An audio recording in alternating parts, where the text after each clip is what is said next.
Hello दोस्तों, कैसे हो आप सब लोग। विक्ट्री मेंटरशिप के यूट्यूब चैनल पे बहुत बहुत स्वागत है। और आज एक नई सेशन में हम लोग मिलेंगे। भारत के पर्वत एवं पर्वत शिखर की अवस्थिति और इसको देखेंगे क्रम वाइज। उससे पहले मैं याद दिलाना चाहूंगा कि विक्ट्री मेंटरशिप के आपने देखा होगा चैनल पे राकेश सर के द्वारा ज्योग्राफी का 10 वीडियो डाला गया है जो बहुत महत्वपूर्ण है। उस पर व्यूज भी बहुत सारे हैं, तो आप लोग भी जाकर देखिएगा। अन्य सब्जेक्ट भी देखना चाहें तो सीमा मैम के द्वारा देखे होंगे कि जो आधुनिक भारत इतिहास का वीडियो डाला गया है वो भी बहुत अच्छे व्यू आए हैं। उसके बाद आप रवि रंजन सर के द्वारा देखे होंगे इन्वायरमेंट एंड इकोलॉजी का 10 से ज्यादा वीडियो है, तो उन सबको भी देखिए। और इससे पहले भारत का एक और वीडियो देखे होंगे संपूर्ण ज्योग्राफी करके। उसमें भारत की अवस्थिति, विस्तार, सीमा रेखा और जो सीमा साझा करने वाले राज्यों के साथ हैं या फिर अंतरराष्ट्रीय सीमा साझा करते हैं, तो उन सब की चर्चा थी। और नेक्स्ट जो आज की वीडियो है उसमें पर्वत एवं पहाड़ी की चर्चा करेंगे, क्योंकि जो अगली वीडियो आने वाली है वो नदी से संबंधित होगी। तो उसके नदी को समझने के लिए पहले पर्वत और पठार को समझना बहुत जरूरी है, क्योंकि नदिया का उद्गम स्रोत जो है वो पर्वत ही है, ग्लेशियर सब है। तो उनकी अवस्थिति पहले से दिमाग में सेट रहेगा तो चीजें आसान हो जाएंगी। और ऐसे कई बार करंट का भी क्वेश्चन, कोई हाइड्रो पावर प्रोजेक्ट है या फिर आपने देखा कोई दुर्घटना हो गई या फिर जैसे मणिपुर में अस्थिरता है तो कई बार पहाड़ी की चर्चा हो जाती है। वैसे ही अरावली पे आर्ट एंड कल्चर पढ़िएगा तो जो जैन मंदिर है वो चर्चा हो गई, या फिर कोई शिखर पूछ दिया वो या फिर कोई प्राकृतिक आपदा से संबंधित करंट है, तो उनमें भी लोकेशन वाइज अगर पर्वत पहाड़ पठार याद रहेगा तो करंट पढ़ने में आसान होगा। चलिए दोस्तों शुरू करते हैं। देखिए क्वेश्चन पूछेगा कैसे, जैसे नदी है तो मेन उद्गम स्थल मानसरोवर से अगर सिंधु नदी निकलती है तो सिंधु की जो सहायक नदी है जैसे सियोक, तो सियोक किस किन किन पहाड़ियों, काराकोरम या लद्दाख या जास्कर, इसके बीच में पूछ देगा। उसके बाद वैसे भी अन्य नदियां जैसे हैं, जैसे झेलम, चिनाब, रावी, ब्यास, सतलुज, तो वो सब कौन कौन पहाड़ियों से होके जा रही है वो पूछ देता है, तो ये याद करने में आसान होगा। तो क्रम वाइज देखिएगा, सबसे पहले हिंदू कुश पर्वतमाला जो पीओके अफगानिस्तान और पाकिस्तान वाले इलाके में है। और उसके बाद काराकोरम, लद्दाख, जास्कर, पीर पंजाल, धौलाधर।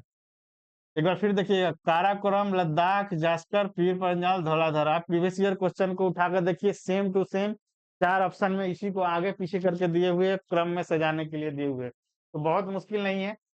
काराकोरम, लद्दाख, जास्कर, पीर पंजाल, धौलाधर तीन चार बार पढ़िएगा तो याद हो जाएगा। और अब इसमें देखिएगा K2। अब K2 से क्वेश्चन गलत हो जाता है, भारत की सबसे ऊंची शिखर पूछ देगा तो K2 हो जाएगा, पर ये पीओके में है। भारत अधिकार जताता है पीओके पर पीओके अभी भी भारत के पास नहीं है। तो भारत में अवस्थित पूछ देगा, भारत की हो जाता है ये K2, पर भारत में अवस्थित तो कंचनजंगा ये सिक्किम में है। और हिमालय की सबसे ऊंची शिखर क्या हो जाएगा, माउंट एवरेस्ट 8848। अब करेंट का मैगजीन देखिएगा तो उसमें जिस साल कौन सी पर्वतारोही है जो उन्होंने पर्वत पे चढ़ाई की है, तो वो सब करंट से जोड़ के पूछता है।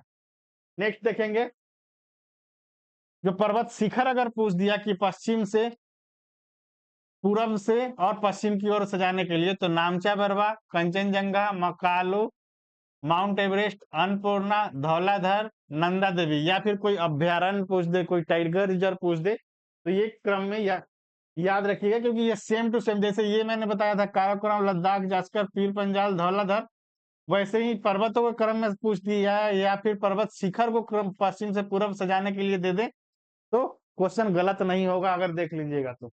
या फिर सबसे आधुनिक हिमालय की श्रृंखला पूछ दे तो क्या हो जाएगा, हिमालय।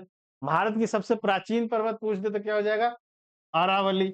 या फिर इसकी सबसे ऊंची शिखर पूछ दे तो क्या हो जाएगा, गुरु शिखर।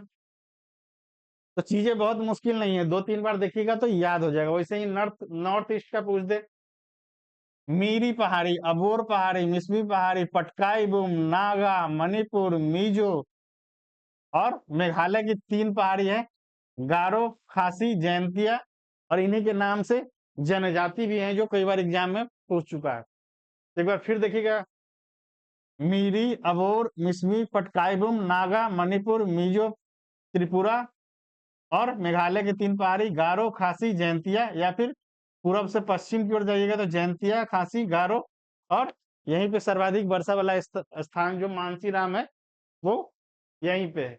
फिर झारखंड में आएंगे तो छोटा नागपुर का पठार, छत्तीसगढ़ में देखिए पूरे उत्तर भारत और दक्षिण भारत को जो विभाजित करता है वो जो विंध्यन पर्वत श्रृंखला है, पूरे ये गुजरात के रीजन से मध्य प्रदेश के लास्ट छोर से लेके बिहार के कैमूर तक एक श्रृंखला है।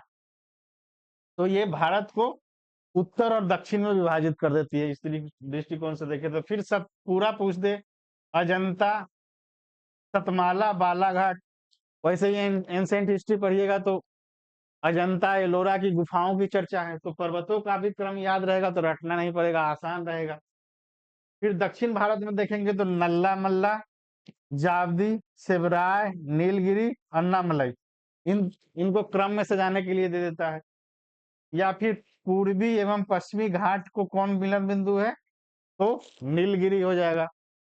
या फिर यहाँ पे एक दो जो उत्खनन का साइट है, खनन स्थल है, वो उससे जोड़ के पूछ दे। या फिर जो उड़ीसा की गढ़जात पहाड़ी है उसकी सबसे ऊंची चोटी या शिखर कहिए वो महेंद्रगिरी, वो भी प्रीवियस ईयर में पूछ चुका है। हरिश्चंद्र पर्वत की सबसे ऊंची श्रृंखला 1648 मीटर। या फिर दक्षिण भारत की सबसे ऊंची श्रृंखला कौन सी है या फिर शिखर, तो वो क्या हो जाएगा, अनाई मुंदी। तो बहुत मुश्किल नहीं है, 3-4 बार देखिएगा तो याद हो जाएगा।